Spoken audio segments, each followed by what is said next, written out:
Chair, recognize the honourable member for Marcocity. Mr. Speaker, I thank you for recognizing me. I rise on behalf of the people of Marcocity, of course, but just to make one plea.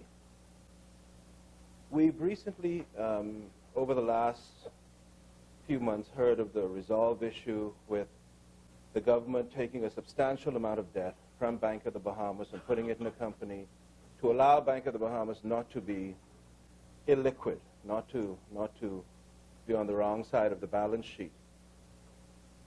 That is in respect of very substantial borrowers. Nonetheless, in Freeport today, we have no less than, I know of one group of 15 hard-working, poor people who are before the courts now for failure to pay their mortgages to Bank of the Bahamas, who are looking to lose their homes. This is a discussion I've had in this House over and repeatedly over the last 3 years. I'm just making the appeal again that we need to have a conscience not just for the big people, but for the small people.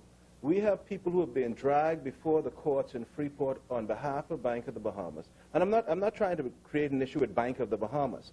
I'm talking about this government's involvement in Bank of the Bahamas and our ability to see when there's a need for some relief, and seeing that only in respect of the larger persons and not seeing that in respect of the smaller persons.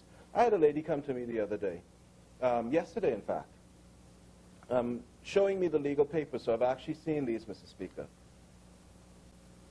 Through no fault of her own, she is underemployed, meaning she doesn't have the money she used to earn before.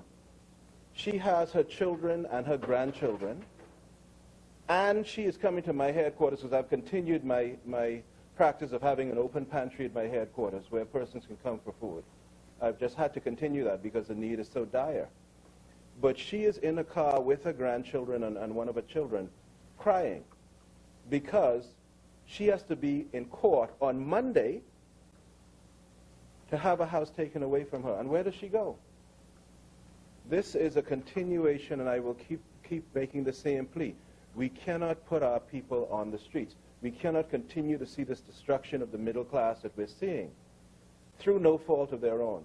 And so the same mentality that went into taking the burden off the bank in terms of the big loans, please, where's that mentality in respect of the small loans?